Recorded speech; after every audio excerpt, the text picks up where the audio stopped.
Don't forget to like and subscribe as we go over this weekend's main event between Sean Brady versus Gilbert Burns. Now, why is this matchup very important? One common opponent, Belal Muhammad. They both lost to him, but then right after that loss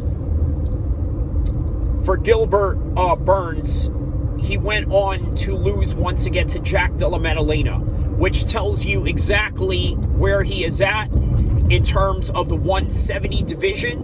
But this also tells you where Sean Brady is at, considering that he lost to the champion. And by the way, what did we learn about Belal Muhammad in his championship win? He has a fast pace. On top of that, he is able to develop hands and feet, which he's shown in the Leon Edwards fight, but ultimately and realistically dictate the entire matchup with a wrestling pace that is very difficult to sustain with the opponent on the receiving end of it. So Sean Brady got stopped by Belal Muhammad with the evolving hands and the evolving cardio of Belal Muhammad. But nonetheless, he is still one of the top 170 fighters in the world, which is what makes this weekend's main event very intriguing.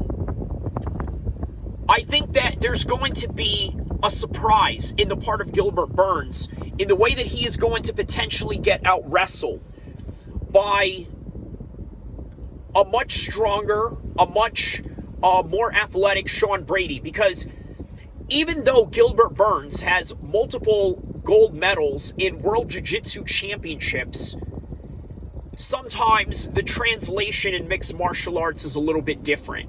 In other words, the translation of grappling versus your resume versus his is not as important as the physical attributes one has to use to their advantage, which is what Sean Brady has in this advantage. The much more athletic specimen of the two guys.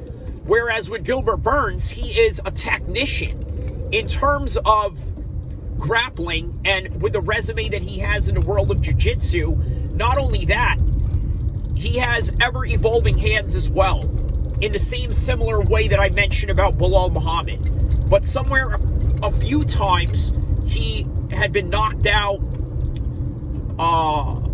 stopped, and you got to understand, he is a lot more susceptible to getting stopped than Sean Brady. Sean Brady lost to the best guy in the world, which means that his confidence is going to be so high that he knows nobody else is going to put that kind of pace on him. And in turn, he's going to try to push that same pace, use those attributes against Gilbert Burns, and as a result, become the victor of this matchup. So that is my official prediction of this fight, which is fourth round late stoppage by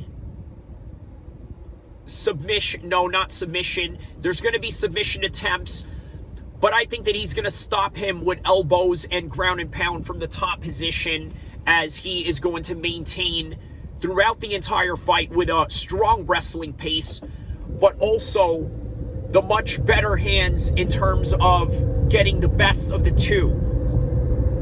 In other words, they're both going to throw, they're both going to test their hands.